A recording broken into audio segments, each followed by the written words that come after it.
Hey you guys, before I got into the video, I just wanted to talk briefly about my new ebook, Zodiac Signs Sex Language. Whether you're looking to improve your sex life and your dating life, or if you're just looking to expand your knowledge about astrology, this is definitely the right book for you. This book is meant to help you improve your sex life, your dating life, and your love life, your relationships, and to spice it up in the bedroom if need be, or to just once again help you learn more about astrology. So if you're interested in any of these things, if you're interested in learning about the different love languages and the different sex languages of the zodiac signs, definitely look into getting this book, Zodiac Signs Sex Language, written by me, edited by me, and designed by me, Lamarr Townsend.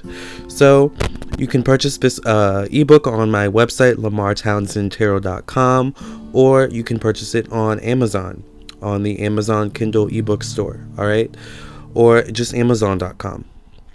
All right, into the video we go. Thank you for listening and watching. Zodiac Sign Soulmates Part 2. So we talked about, zodiac sign soulmates compatibility in the first part 1.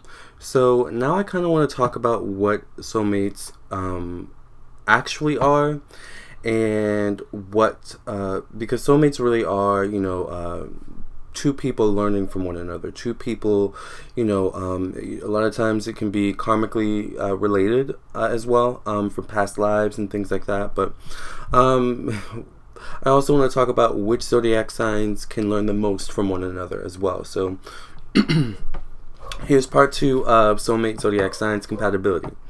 So we have to remember that soulmates are not always, happy, fairy tale, rainbows, gumdrops, lollipops relationships. A lot of times, actually, soulmate relationships, first of all, don't have to be romantic at all. A soulmate relationship can be, two friends. It can be mother and son. It can be mother and daughter. It can be father and son. It can be two cousins. It can be, two sisters-in-laws. Soulmates can come in so many different forms and sizes, and but the thing about soulmates is that a lot of times it has a deeper meaning. All right, it's not just, ooh, I really get along with this person. We're soulmates. We're so like this. Well, usually it's deeper than that. A lot of times, I think I mentioned this in part 1. A lot of times with a soulmate, you probably had past lives together. Okay, a lot of times with soulmates, it's karmically connected as well. So a lot of times, you both manifest in this current lifetime to work out, certain karmic imbalances that maybe weren't worked out in past lifetimes. So, and if you know anything about working out karmic imbalances, that isn't always, lollipops, raindrops, gum, shop tops either, right? Like soulmate relationships are not always easy. Soulmate relationships don't always end the best. It's not always, a happy fairy tale ending. Sometimes it's just not pretty. It's confusing. It's exhausting sometimes, soulmate relationships, because a lot of times, to be honest, you can fight a lot, as soulmates. You guys can be so intertwined and so linked in a lot of ways, but when you don't see eye to eye on something, it can kind of be like a shock to the system. Like, oh wait, are we not so intertwined? Are we not so linked together? And it's like, no, you're soulmates, but as soulmates, you came to this lifetime to most likely work out some, karmic issues, all right, in both of your lives. Now, what the significance is of both of you being in each other's lives when dealing with these karmic issues or karmic imbalances is very personal, to each soulmate relationship and to each individual soulmate, right? But we have to just remember that it's so much more deeper than a feeling. I feel this person is my soulmate. You know, sometimes soulmates can be unrequited love relationships, and the karmic lesson is to learn to love yourself first, right? But would you consider that person a soulmate if they didn't love you the way you love them? See what I mean? I mean, we could break it down even further, you know, and say, okay, well, isn't there such thing as karmic relationships and soulmate relationships? Well, yeah, but you know, a lot of times, I personally think that the two are intertwined. A lot of the times, you know, within soulmate relationships, naturally, you know, in any relationship in general, you know, karma, you know, tends to, you know, start building. Karma tends to start, you know, becoming intertwined with one another. So, you know, karmic relationships, soulmate relationships, to me, it's tomato, tomato, you know, kind of like the twin flame thing. To me, it's like kind of tomato, tomato, you know, the twin flame thing is the same thing. It's like you're learning from one another. You know, although twin flames can be seen as like super duper intense, I believe soulmate relationships can also be super duper intense, as can karmic relationships can also be super duper intense. So, you know, it's like I said, it's an individual thing. A lot of times it can be a generational thing. You know, certain people, individuals coming to manifest in a certain lifetime to work out generational curses or generational karmic imbalances. All right. So, you know, a lot of times soulmate relationships can go much more deeper than it seems. So, with that being said, it's my belief. Sorry, I had to clear my throat for this next point. It's my belief that soulmate relationships are truly lessons. Life lessons of self, life lessons of how to be self while still being in relationship, all right? Lessons on how to not lose self while in a relationship, you know? So this is what I mean when I say it can go deeper, you know? So, which zodiac signs can learn the most from one another? Well, I mentioned in the first video that, you know, often you will find soulmate relationships of polar opposite zodiac signs, because polar opposite zodiac signs tend to have a lot in common, actually. Opposites attract, right? There's a reason why magnets, there's one, you know, certain type of magnet, you know, magnet A, and then there's another certain type of magnet, magnet B, you know, even though they're, you know, two separate, you know, they're in two separate categories, they still come together, you know, in some way, shape, or form. It's kind of like that with soulmate relationships and specifically opposite zodiac sign relationships. So, you know, each zodiac sign has a polar opposite. So, you know, in a lot of ways, the polar opposite zodiac signs can learn a lot from one another, okay? Let's start with the air signs and the fire signs, because it does go by element, okay? So, you know, it's always fire, air, and water, earth, okay? So, Libra and Aries, you know, can learn a lot from one another, okay? Libra is all about, you know, friendship, harmony, beauty, passion, right? And Aries is much more about dominating and not necessarily being a part of a group. You know, Aries can stand alone. But, you know, Aries can learn a lot from Libra in the realm of, you know, being able to be in social groups and being able to not be in a leadership position, like being able to feel comfortable with letting other people take, you know, shine, being, you know, like, being comfortable with not having to always assert yourself, not always having to, you know, at least do it in an aggressive way, right? You know, which Aries can be prone to, but Libras are much more, you know, calm, demure, and things like that. Aquarius and Leo are polar opposite zodiac signs. So, you know, Aquarius and Leo can learn a lot from one another. Leo is the star, literally ruled by the sun, the biggest star in the sky. And Aquarius is ruled by Uranus and Saturn. So, you know, Uranus is all about change, forward movement, technology, innovation. And Saturn is all about career and profession, status, and society. So, you know, these two, also Aquarius is the humanitarian, the water bearer. So, you know, these two can learn from one another in the realm of ego and how, you know, ego can sometimes take over when it doesn't necessarily need to take over. Leo can sometimes like to feed its ego for self. So Leo may sometimes do things for another person, but it's actually for themselves. Whereas Aquarius can be prone to doing things for other people and neglecting themselves. So these two can teach one another how to balance those energies within each other individually, right?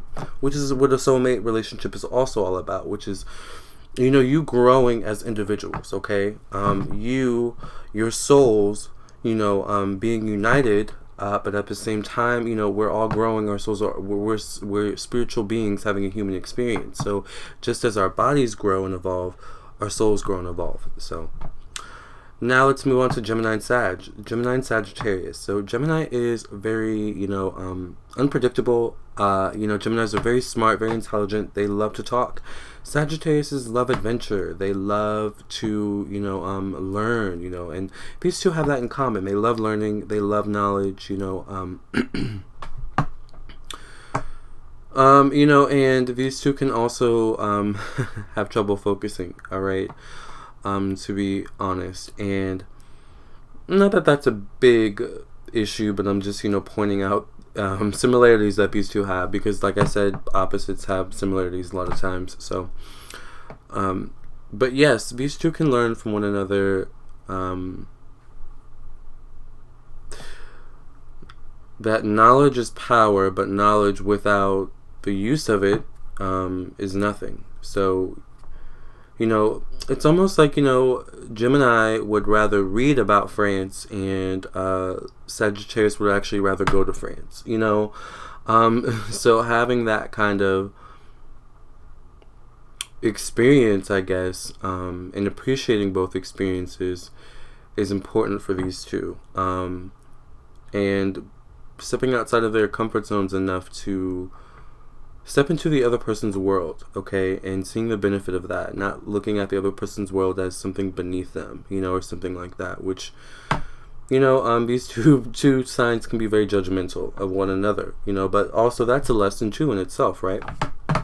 So let's move on now to Earth and Water, because I think we did all the air and fire. So let's move on to Earth and Water, Taurus and Scorpio. Now Taurus is all about friendship, all about love and happiness and beauty. And Scorpio is all about what lies hidden beneath the surface. Okay, Scorpio is more so concerned with not the facade, not the mask, but what's actually underneath the mask. And in a way, these two can have a very spiritual soulmate relationship, but the lessons learned are not going to be easy to learn. These two are very strong people, but there's strength and vulnerability, and that's something that these two need to learn as well. Scorpio from Taurus, and Taurus from Scorpio. The interesting thing about Scorpio is that Scorpio has more of a silent strength, and Taurus, while they do have a silent strength, they are definitely more outwardly, strong as well. So there's so much that these two can learn from one another. Let's move on now to Virgo and Pisces. So Virgo is an earth sign that is super duper analytical, super duper methodical in everything that they do. They can be very reserved and shy, actually, and Pisces can be that way too, actually. Pisces is ruled by Neptune, and Neptune does rule solitude and things like that. So these two, oddly enough, can see themselves as freaks in some ways. So that kind of brings them together. But the not so great thing about that is that these two signs can be very judgmental of one another and one another's flaws. So the lesson here can be about accepting our individual flaws, but also accepting other people's flaws. No one's perfect, right? But these two signs out of all expect perfection in almost everything that they do, but life's not perfect, right? All right, last, Capricorn and Cancer. So Capricorn is an earth sign that is very, very ambitious, very, very goal-oriented, and seeks to provide, okay, for their loved ones. Cancer is much more domesticated, okay? Cancer is someone who likes to work, but they maybe would rather work at home, you know, whereas Capricorn needs to get out of the house, probably, you know, so, but these two do have a lot in common, you know. Capricorn and Cancer, you know, are continue to be homebodies, you know, but, you know, these two can also be prone to pessimistic and negative ways of thinking. So, a big part of this lesson in this relationship is overcoming negative thinking, all right, and negative reactions, you know, and opening one another's heart chakras to each other. You know, Capricorn can be very closed off emotionally. It takes them a while to open up. Cancer is kind of the same way too. So when you have two people who take a while to open up, it can be a slow relationship, let's say that. But also a big lesson about this relationship is going after what you want when you know you want it, right? So these are the soulmate relationships, part 2. You know, and I just wanted to talk a little bit about, you know, the soulmate relationships and what they actually mean, in my opinion. And, you know, in my opinion, soulmate relationships, twin flame relationships, karmic relationships, they all are relationships that teach us very pertinent, important lessons in our life about ourselves, about other people, about the world. You know, it just teaches us a lot of lessons. So, and I, you know, wanted to talk about the zodiac signs that can benefit the most from this type of relationship, that can learn the most from one another. Now, this doesn't mean that these zodiac signs that aren't polar opposites, you know, can't, you know, also be in soulmate relationships. But, you know, I think that, you know, one of the most, what's the word I want to say to close this video off? One of the most soul growth inducing relationships you'll ever have is one with someone who is of your opposite zodiac sign, okay? Now, if you would like to elaborate, please contact me on my website, lamarrtownsendtarot.com. I do birth chart readings. I do psychic tarot readings and so much more. Okay, I do individual birth chart readings. I do compatibility birth chart readings where I look at the overall compatibility between you and another person. I do love compatibility birth chart readings where I focus on the love aspects, such as the Venus, the Mars, the Moon, you know, the 5th house, the 7th house, you know, and so on and so forth. In certain, maybe, you know, aspects you may have, trines, conjunctions, squares, all right, sextiles. But I also do birth chart readings for your business and birth chart readings for children. So check those out on my website. I also do many different types of psychic tarot readings. I do one-on-one Instagram and Facebook readings, which are $20 for 3 questions. I do one-on-one phone and Skype readings, which are a bit more expensive. But, you know, my video readings where I just record myself doing I record myself doing your reading and then I email it back to you via Google Drive, are a bit cheaper. All right, and I also do email readings and so much more. So check all of those out on my website, lamarrtownsendtarot.com. And also please check out my ebook, Zodiac Signs, Sex Language, available on Amazon and on my website. And I would love if you would subscribe to my YouTube channel, hit the like button, hit the bell next to the subscribe button, I believe, so that you get a notification whenever I upload a new video. Also, please share this video, okay? And like me on my Facebook, facebook.com/LamarrTownsendOfficial, or just type in Lamarr Townsend Tarot on Facebook. And also, please follow me on Instagram at Lamarr Townsend, okay? Thank you for listening and watching. Check you out in the next video. Check me out in the next video, and catch you later. Love and light. Have you been wanting to get a reading from me? Well, it's easy. Let's go through it together. So all you do is you visit my website, lamarrtownsendtarot.com, and you can visit the site on your computer or on your phone, and you click the store button right here at the top of the page, and here are all my services that I offer. I do candle offerings and all different types of birth chart readings and psychic tarot readings, messages from your spirit guides, and so much more. So you click the one that you want, you click the Pay with PayPal button, and it'll take you to the PayPal page where you can pay for your reading. Now, you'll hear from me within 24 hours, for your reading confirmation, and then I'll get your reading back to you within a 48-hour period. Usually, it's, a day or less, okay? So I look forward to reading for you. Thank you for your support.